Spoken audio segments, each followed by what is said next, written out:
Hello நண்பா, இன்னைக்கு வீடியோவில் நாம் எதை பற்றி பார்க்க போகிறோம்னா, ஆண்களோட தங்க பஸ்பமாக கருதப்படக்கூடிய முருங்கை பிசினோட ஆரோக்கியமான நன்மைகளை பற்றி தாங்க நாம் இந்த வீடியோவில் டீட்டெயில்டாக பார்க்க போகிறோம்.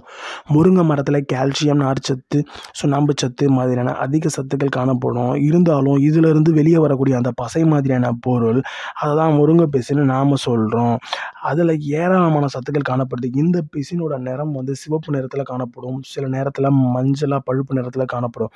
இதில் தங்க பஸ்பத்துக்கு இணையான சத்துக்கள் நிறைஞ்சிருக்குன்னு சொன்னால் நீங்கள் நம்புவீங்களா?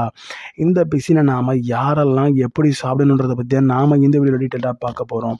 இந்த முருங்கை பிசின் ரொம்பவே பிசுபிசுப்பான தன்மை கொண்டதாக இருந்தாலும் கொஞ்ச நேரத்தில் இது கெட்டியாகிடும். இந்த பிசினை நாம் மரத்தில் இருந்து நேரடியாக பெற முடியாத பட்சத்தில் நாட்டு மருந்து கடைகளில் இதை நாம் வாங்கிக்க முடியும். இதை எப்படி பயன்படுத்தணும்னா, இந்த முருங்கை பிசின் கெட்டியாக இருக்கக்கூடியன்றதால இதை முந்தின நாள் இரவே நாம் தண்ணியில் நல்லா கழுவி ஊற வச்சிடணும். மறுநாள் காலையில் அது ஜெல்லி மாதிரியே மாறிடும். அப்படி இல்லைன்னா இந்த பிசினை பவுடர் மாதிரி செஞ்சு நெய்யில் சேர்த்து நல்லா வறுத்து கூட இதை தண்ணியில் ஊற வச்சுக்கலாம். இதை சாப்பிட்றது மூலிமா நரம்பு தளர்ச்சி குணமாகுதுங்க. இந்த முருங்கை பிசினை ஊற வச்சு இந்த தண்ணீரை கீழே கொட்டாமல் அதோட பாலை ஊற்றி கலந்து ஆண்கள் குடிச்சிட்டு வந்தாங்கன்னா நரம்பு தளர்ச்சி சம்மந்தமான பிரச்சனைகள் நீங்குதுங்க. இதை இளம் சூடான சாதத்தில் நெய் விட்டு கலந்தும் சாப்பிட்டுட்டு வரலாம்.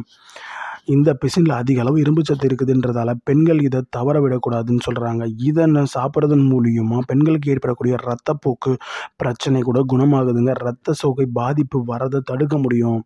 அதே நேரத்தில் மூட்டு வலி பிரச்சனை, இந்த பிசினில் அதிக அளவு இரும்பு சத்து, கால்சியம், விட்டமின்கள் காணப்படுறதால இது நம்மளோட உடலில் சேரக்கூடிய பட்சத்தில் உடலில் நோய் எதிர்ப்பு சக்தி அதிகரிக்குது. முழங்கால், கை கால் வலி, குடைச்சல், மூட்டு வலி மாதிரியான நோய்கள்லேருந்து நம்மளை பாதுகாக்குதுங்க.